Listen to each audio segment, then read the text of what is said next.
creative nothingness.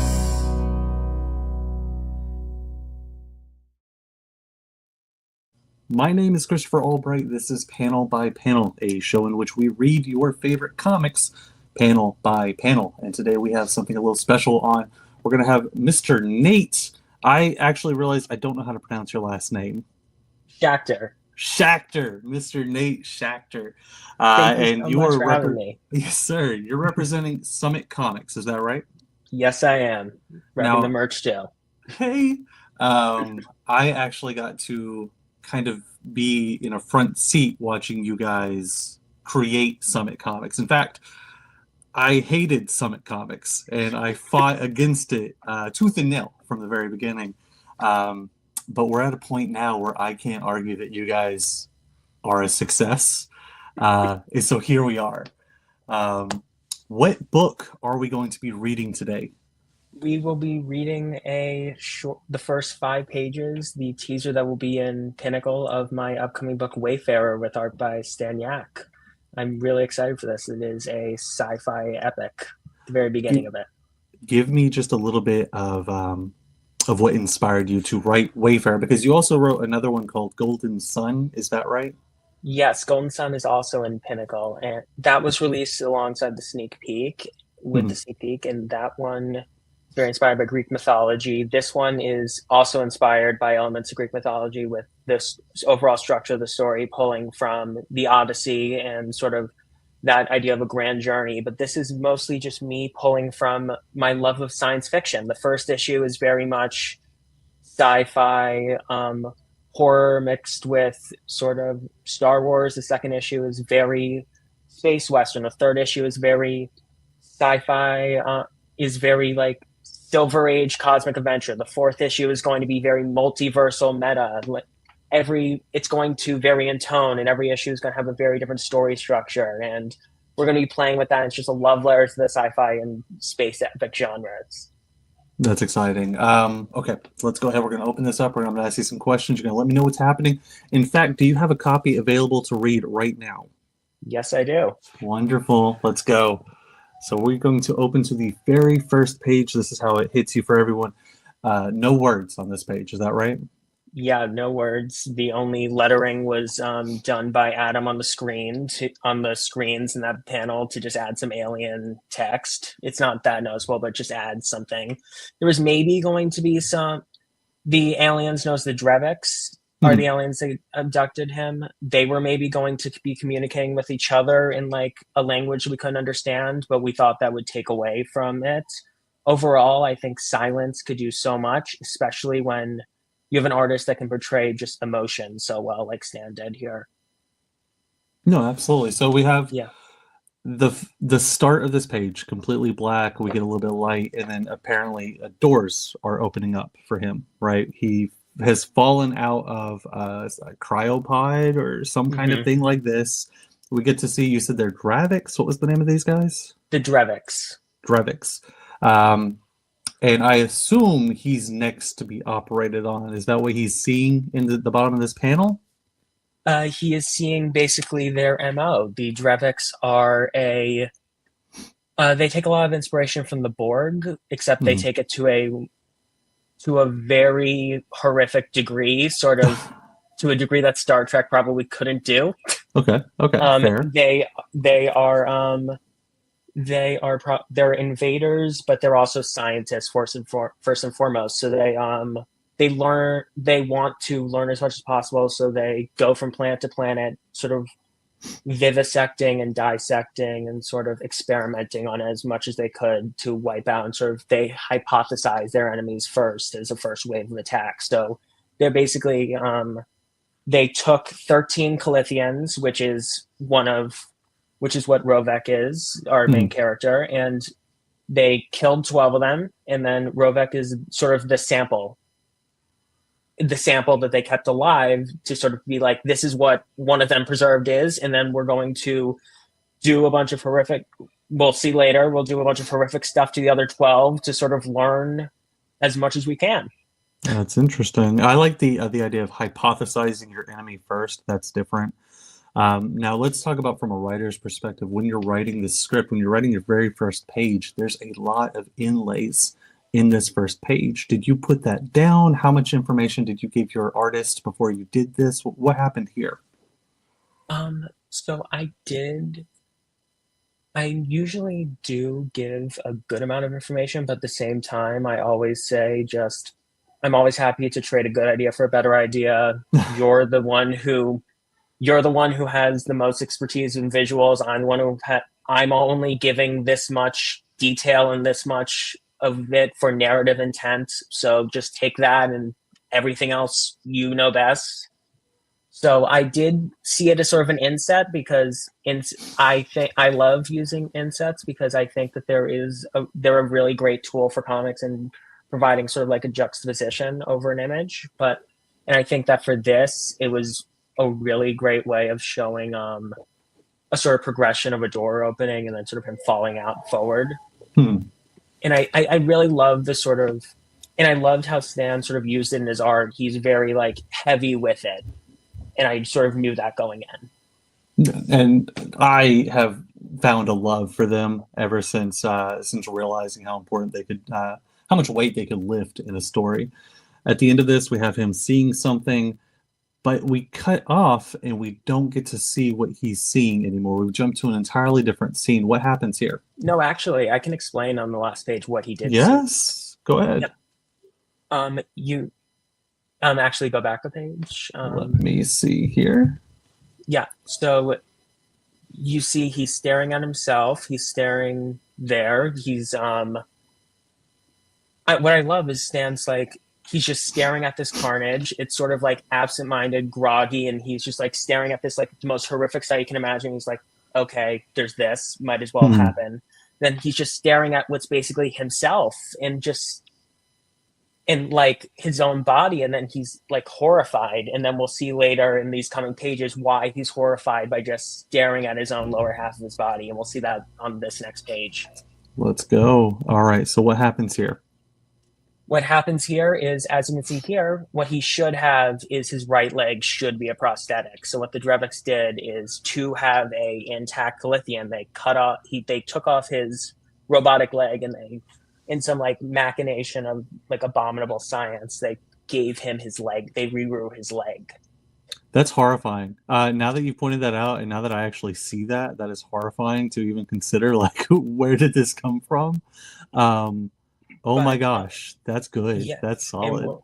So what we see here is he's driving through the Calithian plains in his cool car. He's looking cool, as always, as just cool and brooding. He sees what's basically a space deer, and then that incredible panel of just the eye sort of like splashed across as he sees it, and then he slams his foot down. The robotic leg is the way I described it is his prosthetic isn't weaker than his other leg. It's actually stronger. And so he's limping in an opposite way as like we'd usually limp. Okay. So it's sort of like he's sort of added disability, but sort of like a weird, like sci-fi-ish way. I sort of saw it like he fought in a war that like he's an ex-soldier who sort of came home from this war we couldn't possibly understand. And now he's trying to readjust. And he's readjusting, and he's not even able to stop his car without crashing it, as we can see. Now, I don't get that information from this page just yet. When we actually do the full comic, all that information will be more revealed? Yeah. Okay. I'm just, I'm letting Stan do a lot of the visual work here. That is 100% my thing for this. It is going to be a very cinematic series, a very visual first series. Mm-hmm. I'm trying to stay as out of it as possible. Let the emotion, let the character guide everything. I'm putting a lot of thought into everything, and there is a lot of nuance in as much as possible. But at the same time, I'm letting the art breathe. How many suns does this planet have? 5. How hot does it get during noon? Oh, I think you can fry at least one egg. Okay. I was curious. We will see that he's not going to get like Superman level powers, but we will see in issue 2, he gets at least one minor ability from it, and it will be a fun surprise what it is. All right, let's move to the next page here. We have the crash has happened. He's waking up. Now what happens here? What's he found? He basically calls for help. He's in the middle of he's far away from town. He Mhm. presses a button. He gets what's basically a rescue copter to come get him. Okay. And is everything okay here? It's just an old craft. That's not true. Do you wish to be taken home, Consular? That's obviously a planned consulate to show he is in a position of authority because of his military experience. And he's like, no, there's something else that we need to do, and we'll see that on the next page. The butler styled character. This is an android. This is just someone in a military uniform. That's Okay. all I said. Is just Stan did so much great world building. I said some sort of military uniform for this planet, and Okay. it just looks incredible. I wasn't sure how automatic everything was happening here, but let's see what happens next. We have, where are we actually? Or at a Calithian mechanic getting the car fixed. And oh my gosh. It's clear that this has happened before. This is not the first time that that something has happened to this car because of we're not sure if it's his prosthetic that he's not used to or just his actions. And he just says, I couldn't come back with the car like that again. And he gets a phone call on what I love this technology. The Calithians have crystalline based technology. So they have basically a crystal embedded in their left palm that they use as a cell phone, basically, like, or a holographic projector instead of a phone. So his wife calls him and says, basically, like, where are you? Because, of course, if you crash your car, you're going to be home late. It's already past his daughter's bedtime. He said, be home tonight. Where are you? Are you okay? He says, I'm okay. I'm fine. Of course, I'm okay is something that can be triggering to hear over and over and over again if you're in a position where, like, you used to feel strong and now you sort of feel like you're being checked up on all the time. He says, I'm fine. I just got caught up with work. He hears his daughter off panel and he says, I'll say goodnight to her now. And then he talks to his daughter, and it's a lot more of a genuine smile and it's just light. He loves his family. He does. And it's just a genuine love between father and daughter. Hi, how was your day? I hung out with my friend. I had fun. Can I stay up late? No, you can't. Of course not. Like, mom, just basic father-daughter conversations. like, mom gets to stay up for you. Well, mom's the grown-up. Mom can do whatever she wants. And then next page is, I'll see you in the morning. And then we go back to the ship. So real quick on this last panel is easily one of the best panels in all 5 pages because you mentioned the genuine smile. You can see that. However, Mr. Stan Yak found the reference image, or however he did this, it was a perfect image. This summed it up for me to go, okay, now it's more horrifying because I can see him and his daughter.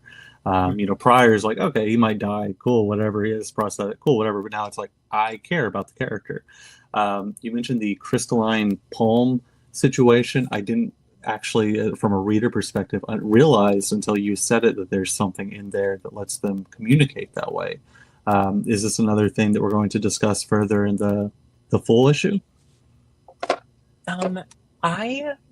For this series, it's one of those things where I just like, in sci-fi, when things happen, I don't like explaining things. I feel like that bogs things down. It's just tech. It works. Absolutely. I don't know how an iPhone works. It's magic. I got you. Yeah. Like, I just wanted to ask. You open your hand, a hologram pops up. There was a story I was trying to write about sci-fi, and I got so bogged down in hyperlight speed travel that, by the time I looked at it, so this is 20 pages of how speed travel works. It doesn't make sense. It's no longer a story. You're right. Sometimes it should just be there. At the end of the day, it's got to be focused on the characters. Absolutely. Absolutely. Now, you mentioned this next page. Let's go here. I'll see you in the morning. You see again on his leg to show, like, okay, the right leg is now regrown. And then he's running through the things. He opens up a door to try and escape, and it's just full of random alien body parts submerged in just liquid, just categorized to show just sort of like scientific organization. Horrified, sees a Drevix, runs into a dark room, and what's seen in that room is something really, really cool, and also it sort of hints at something later. It looks, and this issue, it's going to be, like I said, this is our sort of like sci-fi horror issue. It's and our alien abduction issue. I wanted each issue to be our sort of pay homage to a different type of sci-fi. Next issue is going to be very Western, and in space Western. The third issue is going to be very like sci-fi, Silver Age, and there he's very much Adam Strange like. And then the fourth issue, it's very multiversal and everything you'd expect from that, and very metatextual there. How important are these Drevix going to be for the entire series? Very. Okay, so they stay a key piece. Yes. The Drevix are our main antagonists throughout. And that wraps up our 5 pages for Wayfarer, is that correct? Yes. Now, when writing an anthology, what kind of process did you put in to make those pages make sense and to make them interesting for the reader? What was your plans? Well, for this actually was decided to include in Pinnacle later. My thought was actually the rule for Summit is you need to have a 5-page preview for to go to launch for a Kickstarter. So I went in knowing that my first 5 pages need to be strong to sort of sell the rest of the book in sort of stand alone. So I knew it was going to end with him walking into something that people would at least kind of be like, I want to know what happens. And I wanted to at least establish the basics of the story. Like, it's a dude who wakes up on an alien ship, disoriented. Then we go back. He was on a planet with his wife and daughter, and we'll see everything else later. I wanted to give you the gist of it in the first 5 pages, give you as much as you can with sort of what I think would sell the story most, which is Stan's art and sort of like the heart of the story. And then everything else I think we can give you in the rest of the issue. Yes, sir. And the art, Stan, that is such good art, by the way. I didn't say it, but it was so good. It's beautiful. It's beautiful pieces. Oh my God. Wait until you see what he's got coming. I just got a page in the other day. I have never seen an interpretation of an alien abduction that looks like that before. That's an exciting thing to say. That's a really exciting thing to say. So you better own up to it when it happens. I can't wait to see it. Any last thoughts you want to give before we end this?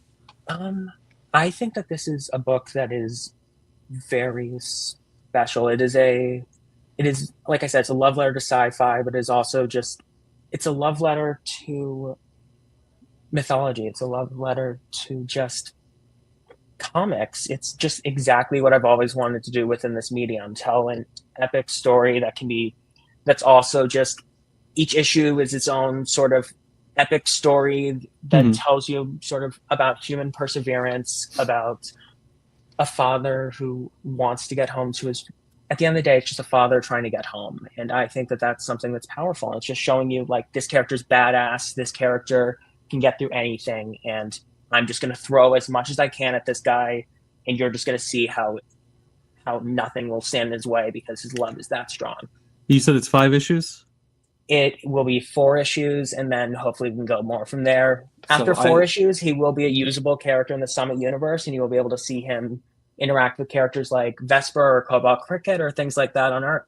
I love when there's a short, like, so many issues I need to invest in before I can finally see the full arc. So I do love that. That's going to be awesome. I can't wait to see more. Mr. Nate Schachter, thank you so much for showing up. Go ahead. And also, each issue will also have, as of now, a prose supplemental backup with spot illustrations by trench artist Niccolo Arcuti. That's really nifty. That is different. I don't think I've ever seen anything like that, actually. So it will give you a little, as of right now, was sort of going to be, we drop you in issue 1, we drop you in issue 2, we drop you in issue 3, we drop you in issue 4 as like different stops on his journey. Now each prose supplemental will sort of give you a little bit of a guideline to fill those gaps, and sort of give you like, here's our little overlap to the horror to the Western, and then from the Western to the space adventures, from the space adventures to the multiversal. Do you have any of those pieces done yet? I am working on the first one now, and it heavily involves some of our Summit mythology, so it ties more into that. Okay. I was going to say, I'd like to see that when you get it, because that's going to be nifty. Yeah. And I've worked with Nicolo 5 times before, so it's really great to get to work with him again on something for Summit. Yes, sir. Mr. Nate, where can people find you? At Nate Schachter on Instagram, Blue Sky, or Twitter, and then or Narrative Shack on Substack. Narrative Shack, SCHACH? Nope, SHACK. Thank you so much. It's a play on my name. It's not that clever. Right. Thank you again. You have a wonderful day. All right, you too, Chris. Bye. Bait for the bait throw. Trash for the trash throw. Welcome to my emotional Thunderdome. I am creative, nothing else.